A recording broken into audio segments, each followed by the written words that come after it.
Yes.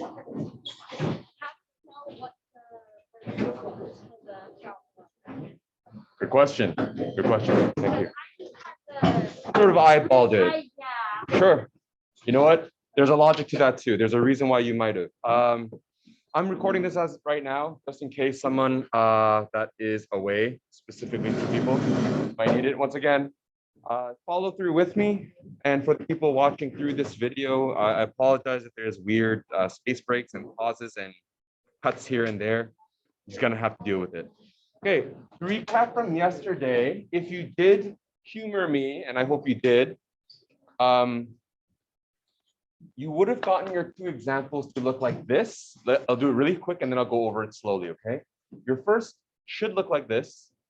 Your second graph was harder because it was unusual. It should look like this. And do you notice how, and I gave you this intentionally, this kind of question, I gave it to you intentionally because even if you go through all the motions, there are situations where you don't, you gotta be kidding me. All right, let's resume recording. Everyone, before I start, I want to let you know that this is already put up in our Brightspace. Okay, so the answers for example 2 and example 3 already in our Brightspace, so you can take a look at it as you please.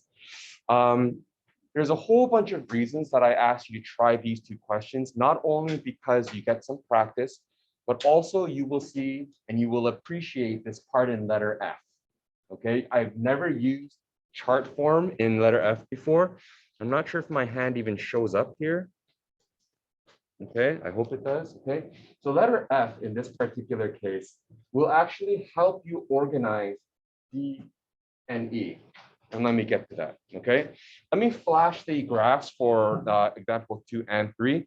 I explained before, example 2, similar to what we've done in class, but example 3 is a little bit weird. It looks funny. And as I was saying before we were interrupted by the anthem, letters A, B, D, wow. A, B, C, D, even E, when you plot all that on the graph, you'll realize there's very little information. If I did this correctly, if you did this correctly, and you graphed it, you would have gotten the y-intercept, you would have gotten the horizontal asymptote, and you would have known that it goes here and here. That's all you would have. So what's happening in between the y-intercept and all that? I don't know. Does it flip but turn upside down? Does it go like this? Like, who knows, right? And so here's my little comment right here. If you draw all this out, so this is right here. If you draw all this out, you see that there's only vague info. In times like this, you're gonna have to use accuracy points just to confirm that you're on the right track. And when you do so, I tried 1 and -1. I tried 2 and -2. I noticed that the numbers were exactly the same. I noticed the numbers were exactly the same. Turns out it just gets smaller and smaller and smaller. Right? I didn't do the rest because I saw a pattern and I thought, where is this going? Well, as I get further left, I know that it has to get close to 0. That's confirmed. I know closer to the right, I know I have to get closer to 0. That's also confirmed in letter D. And so there it is. Most of my questions are not going to be like this. In fact, I don't think I'll ever give you something like this. I probably give you a typical question with the asymptotes because I want to see how you deal with asymptotes. I want to see you work all this out. Now, as I was saying earlier, in letter D, you have to test end behavior. What happens as we get closer and closer to infinity, right? Well, it's on the positive side. It's on the positive side. What happens as we get closer and closer to the asymptotes? Well, you got to test. -3/2 is an asymptote. -3/2, and then 2 and 2.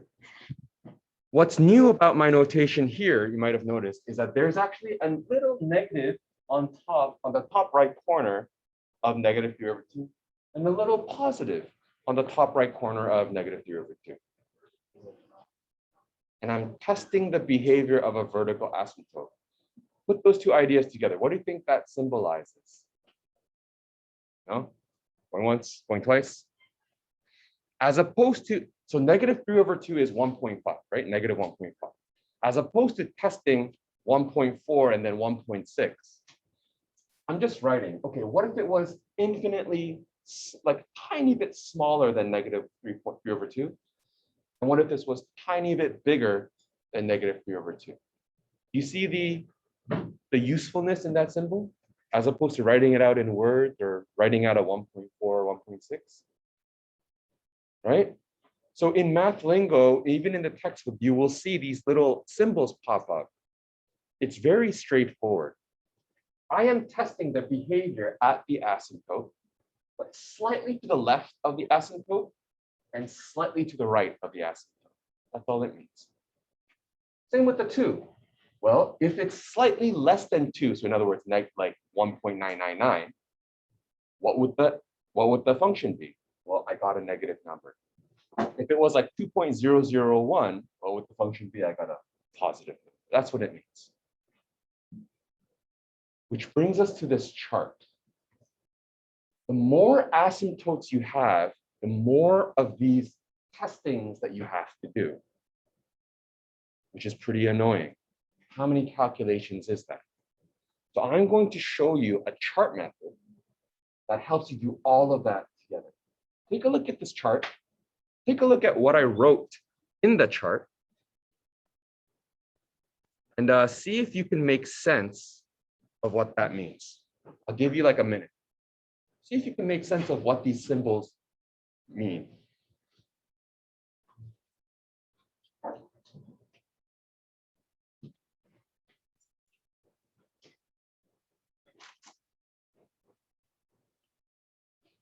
What's on top? What's on the left column? What's all these pluses and minuses? What do you think I'm doing? It's not rocket science. There is a method to the madness. Austin?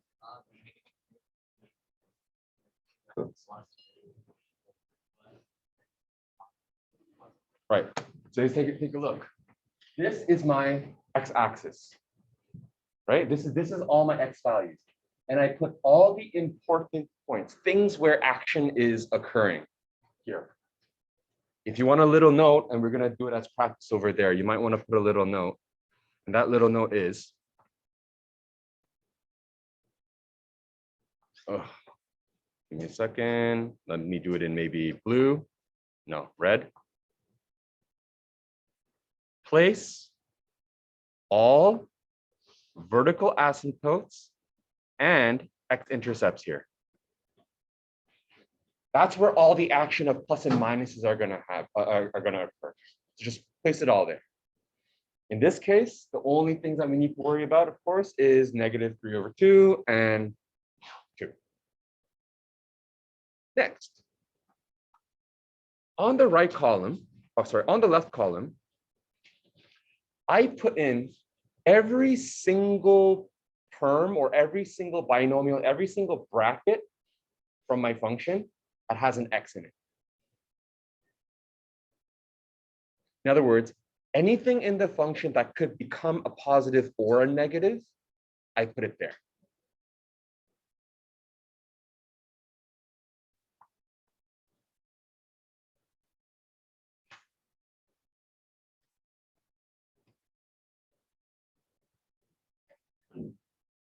Here's the final bit. You're going to test numbers that come before -1.5. You're going to test numbers that are between -3/2 and 2. And you're going to test numbers that are beyond. So give me a number smaller than -2. Sorry, smaller than -1.5. -2, sure. So let's pretend it's a -2 here. If it's a -2 plugged in, 2 times -2, -4, plus a 3. It's still a negative. So I wrote a negative here. So remember, the function is 1/2x plus 3 bracket x minus 2. So this bracket is going to be a negative. If I stuck a -2 in here, -2 minus 2 is a -4. So this bracket is going to be negative.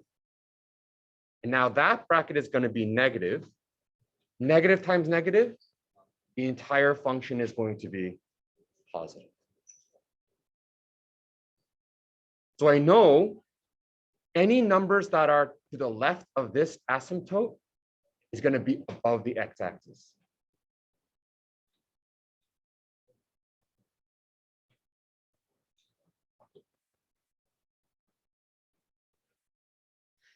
Let's test the middle points. So Rowan, to answer your question, this is how I knew. I tested any number in between -3/2 and 2. What's the easiest number between -1.5 and 2? 0. It's the easiest one, right? So I tested a 0 in here. 0 plus 3, positive. 0 minus 2 is a negative. So in this function, the first bracket was a positive number and the second bracket was a negative number. I know that the overall value will be negative. So below x-axis. And that is why I know my drawing is correct.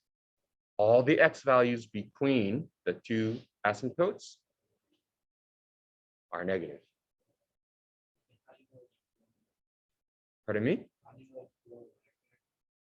I tested it here. Right at 0, I know. But because I know these two are the critical points, in other words, let's not use that word. Because I know the sign of this bracket changes at -3/2. Try it. If I have 2x plus 3, and I put in a -1.4 versus a -1.6, you will see that this value goes from positive to negative, and vice versa. Right?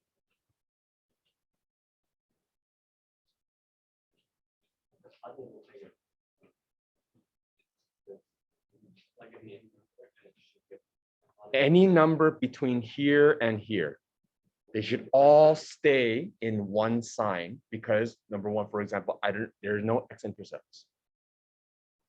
There's nothing between -1.5 and 2 that causes a sign change. So once I figured out what the sign is, I know it has to be underneath the x-axis until we get to the vertical asymptote. Yes.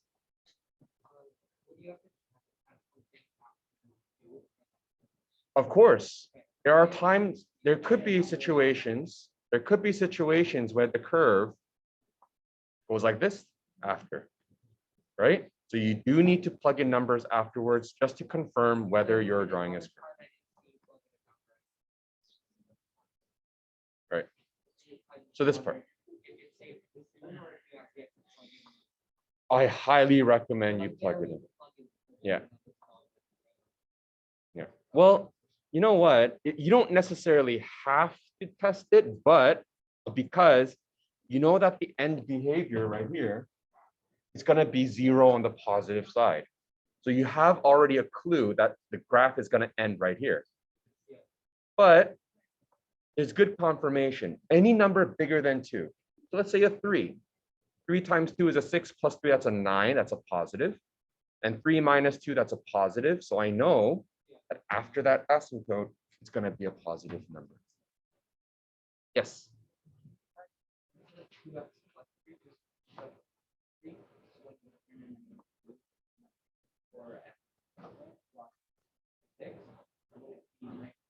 Well, if this was 2x minus 3, then that wouldn't be my asymptote. A positive 3/2 would be my asymptote. Right? So it changes everything. It changes and it works. And yes.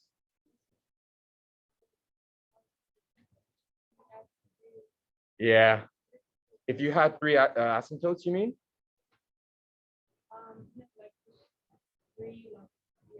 Yeah, so if you had something like, if you're saying if f of x was equal to x plus 1 over x plus 2 divided by x minus 5, right? All three brackets would be here because all three brackets could change the value. Three, yes. Essentially, again, what you're doing is plugging in all x-intercepts and all vertical asymptotes. And this counts as the x-intercept. Yes.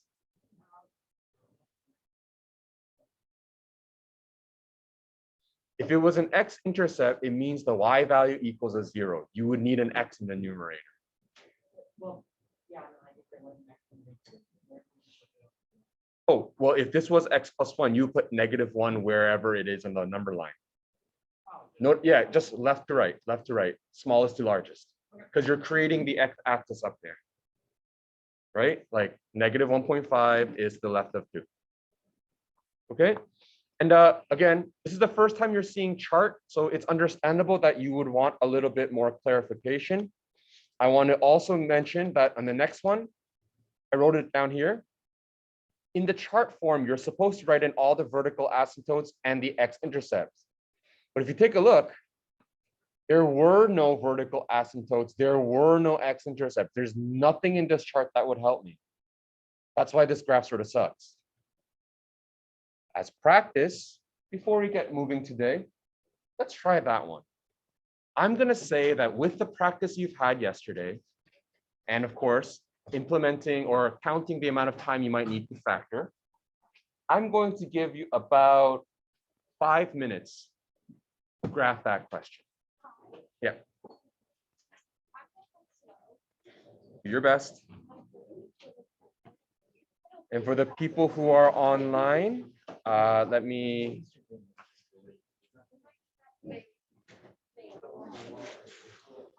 What I like everyone to try is what I meant. This is question 5B from the textbook. I would like you to try. Yes, go for it. Oh, there's a pencil sharpener there? I forgot. Kinda, there's a pencil sharpener right here, apparently. You can try it. Yes, I will. So 1 second. I will pause this video, give it a shot, 5 minutes, and we'll be back. Everyone, if it helps you, you should be using our worksheet from before to calculate domain, the intercepts, the asymptotes, the end behaviors, and then maybe use the chart form. Okay. Now, this is a little hard to remember. For me, when I was in high school, I turned this into a bit of an acrostics, right? If that's the right word. This sort of, you can turn this into whatever word you want, but for me, I rearranged it and just called it the dice, which is grammatically incorrect, right? Domain, have you done it? Asymptotes and intercepts, have you done it? End behavior, and there's your chart. Okay, it's not the best, and it's probably better to do it in this order, but I had a hard time remembering what things that I should do to get a better picture of the graph. And so I said dice again, which is terrible singular plural agreement, but deal with it. Okay, try it out.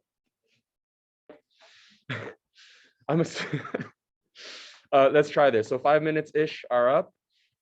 First, the longest part, I think, in my opinion, the one that sort of stumps you the longest is making sure that you factor. Because if you don't factor it properly, there's no point doing everything else correctly, right? Let's see. Looking at this, looks like it's going to be complex trinomial factoring. And one of the x's has a 3. 2, 6, and okay, that's a -2 and a +1. Okay. So this is the function I'm dealing with, and let me move it closer so that I have some space. And I'm just going to do what I did in high school, okay? I'm going to write down end behavior and chart, okay? So if you like DIAC too, then you can use that. I don't know what's going to help you remember the steps. All right, here we go. Part A, so domain. I know that x can be anything, but x cannot have a negative as a denominator, so that's -1/3 and 2. Intercepts. The x-intercepts, well, f of x cannot equal 0 in this case because it's a fraction, therefore no x-intercept. And the y-intercept, f of 0 is equal to 1/1 times -2. Nice. Therefore, 0, -½ is my y-intercept. Yes. Okay. But there's like some stuff that like we just kind of memorize it, and I really need it like for mindful stuff. Like for example, how do we know in what is like no x-intercept? Why is the horizontal asymptote always 0? Okay, so the question for people that's online, why is it that you can just automatically say there's no x-intercept? Is that the question? Yeah, and why is the horizontal asymptote always 0? It's not always a 0. In our case right now, it is. So let me explain. The function is 1/, some kind of bracket. In other words, no matter what the denominator is, I'm always going to have one piece out of that denominator. Let's keep it simple. If I cut a pizza in 8 slices and it's 1 of 8, do I have 0 pieces of pizza? No, I still have 1 slice, correct? If I cut that pizza into 12 pieces because it's like a Costco pizza, all right, do I have 0 slices? No, I still have 1 slice. Now let's pretend I was amazing and I was able to cut that Costco pizza into 100 slices. How thin is that slice? Super thin. Is it still 0? No. In other words, as long as a numerator is not a 0, I have a quantity. I have a number. It's never 0. You get what I'm saying? If the numerator is a 1, that is never going to equal a 0. In this section, you're correct. In 3.1 and 3.2, every single time I gave you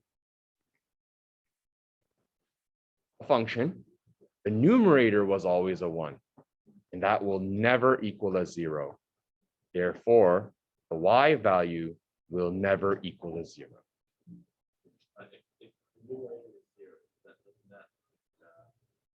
That means a 0 is possible, and I do have an x-intercept. Not necessarily. You will see situations where that happens. If you can be patient until 3.3, or maybe a little bit later in class, I will show you. I'll show you how that. Pardon? Yeah, there's a variable on top or something like that. Okay, so let's move on. Okay, so why so that's why the horizontal asymptote, because there's no value there. It will never touch that line. okay, so general rule, if the numerator is 1 and it has numerator, it's going to set horizontal asymptote. Okay, it's better to think of horizontal asymptote as the end behavior. Okay, let's do it this way. Instead of talking about the asymptote, let's talk about the end behavior. Hold that thought. You will see what the asymptote really actually represents very soon. But for now, instead of going into the asymptotes, okay, let's do the end behavior. As x goes to infinity, this function is going to be 1/infinity times infinity, which is basically 1/infinity, which is basically 0 from the positive end. In the same way, as x goes to -infinity, f of x is going to be negative times negative. It's going to be a positive infinity, which is approximately that. So I want to say a better definition of horizontal asymptote is what line, so where does the graph approach but never touches? In this case, it approaches but never touches 0. Therefore, you can say the horizontal asymptote is 0. Locally, it can. I'll show you a graph sometime soon. Let's pretend this is a vertical asymptote, that's a vertical asymptote, and this is a horizontal asymptote. I could have a curve like this, I could have a curve like this, and I might have a curve that goes through the asymptote locally, right here. But take a look at where the line approaches at the end. Does it ever touch 0 at the ends? No. And so we call that, that's why we call it an asymptote. Pretty much, except that when it goes through local, pretty much over. In our case, yes. You will see that if I do the calculations, it might approach a 5. And you'll see once we get to the lesson at the end of class today. I want to give you time to do our task and hopefully finish it before it's too late, and then do chapter 3.3. And you'll see how we could have different horizontal asymptotes. I could have it at 0. Until now, it's always 0 because it's the simplest one. Sometimes the asymptote could be up here, sometimes it could be down here. You'll see it. Okay, so just be patient with me. Appreciate your questions. I was very much like that, and I can't hate on you for asking. Great. Okay, just hold that thought. The asymptote. So because it's approaching the zeros and it's not touching it, the horizontal asymptote is a 0. For vertical asymptotes, we've already established it becomes that way when the denominator approaches 0. So it is going to be these. The final exercise is the chart. The chart is going to tell you more clues of what the graph looks like. So the chart, I'm going to quickly draw it. Up on the top, you put all your x-intercepts, all your vertical asymptotes in chronological order. I don't have any x-intercepts, so all I need to do is write in a negative 0.333 and a 2. On the left column, you will put in any part of this function that has a variable. So obviously, I don't need to worry about the numerator. Okay. Well, it's not going to change my sign anyways. How about I correct myself? On the left column, you will put in anything that could change the sign of the function. Okay, so this bracket would change the sign of a function. And this bracket could change the sign of a function. You don't even need the bottom line. So what's a number smaller than -1/3? Easiest number, -1. So let's test -1. 3 times -1, -3 plus 1, it's a negative. -1 minus 2, -3, that's a negative. So if these two multiply in the function, it'll be 1 over a negative times a negative. It's going to be overall a positive number. So this graph, anywhere to the left of this asymptote, it should be above the x-intercept. Let's continue. A number between -1/3 and 2, the easiest number is 0. 0 plus 1, positive. 0 minus 2, negative. When they multiply, overall, it's going to be negative. And lastly, a number larger than 2. Let's try 3. 3 times 3 plus 1, that's a positive number. 3 minus 2, a positive number. So the graph will be overall positive. Question?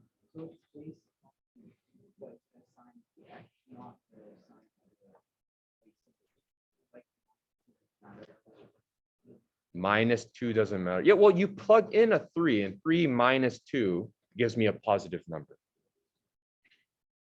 Right? We're calculating this separately, and it's easier to do so because it's such a small calculation. It's faster. Yeah.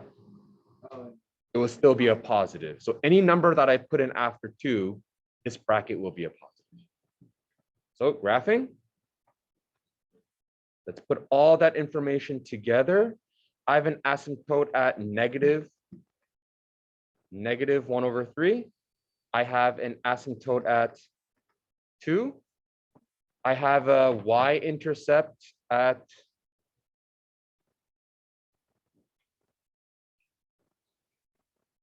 -1/2. Thank you.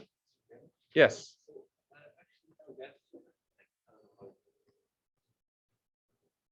Say what? Yeah, go for it. Oh.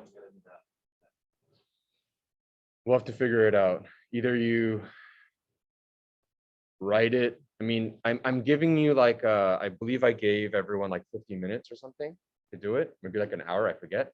So I'll have to give you some time either during lunch or you come early in the morning or something like that. Or you can write it while we do 3.3 and you watch the video after. I'll give you the choice. Okay. All right. So we also have a end behavior, so a horizontal asymptote here. Okay. We also calculated that the end behavior was on the positive side of the horizontal asymptote. Does that agree with my chart? Yes, it does. It's a positive number. Between these two dotted lines right here, my graph should be negative and only negative. So I know that's going to be down here. Let's try it. So from here, I know that it doesn't cross the the x-axis because I didn't get any x-intercepts. And it has to remain positive as I approach the vertical asymptote. So I know it's going to have to finish up here because it's positive. It's not negative. So on the left side of the vertical asymptote, it's probably going to do this. On the right side of the vertical asymptote here, I am negative. So most likely I jump down and it's coming back from this direction. Yes? Because it confirms our guesses. So the end behaviors only tell you these things. But I know that it has to remain positive, so it gives you more confirmation. Next, it has to go through the y-intercept. Does it go through the x-axis? No, there were no x-intercepts here, so I know it won't go through. Instead, it remains in the negative side, so I know I have to come back downwards as I approach the vertical asymptote. It's going to be there. And then it teleports back up to the positive end, finishing off on the positive side of the horizontal asymptote. There. So you're piecing all the clues together. And someone asked, I forget, I think it was Veda or someone, or maybe it was Lena, who was saying, I had to guess where the local maximum was. By rule of thumb, if you think about it, you'll understand. It has to be perfectly in between the vertical asymptotes. And let me explain why. If I were to graph just this 3x squared minus 5x minus 2 as a parabola,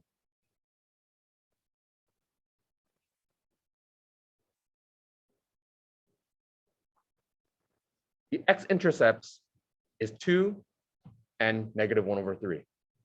And what did you learn about the vertex and the line of symmetry between the x-intercepts? It's got to be perfectly in the middle. Therefore, the local maximum for the reciprocal is always perfectly in the middle. Okay. So this exercise took us a lot longer than I hoped. I'm not sure if I won't be able to finish 3.3. I might start it and then we'll have to continue it. So the next, I guess, I'm gonna probably push it like past 50 minutes. What I'm going to give you is a class assignment. Once again, you can work together. However, you are not to be writing the exact same thing. Pretend you are working on the same stuff, but in separate rooms with the phone call, okay? So you can talk to each other. but work on your paper on your own. I'm going to pause this here. Oh, almost. As a, I guess, a suggestion, okay? I'll say one thing, and this is going to help you with what I consider to be the hardest part. So this chapter 2 is about factor theorem, remainder theorem, and all that stuff is going to help because, again, it's chapter 2. Part A is the main thinking portion. So it's going to take you the longest. Here's my hint to you. How do you solve an equation? How do you solve a question that has two unknowns? Do you remember? If you have two unknown variables like an A and a B, how do you find the answers to two variables? Yusuf? Pardon? It's a system. In other words, you can't figure it out with only one equation. If you remember substitution, elimination, that stuff, the only way you can figure out one variable is if you have one equation. If you have two variables, you're going to need two equations. Okay, so I'm going to stop here. Everyone else, let's get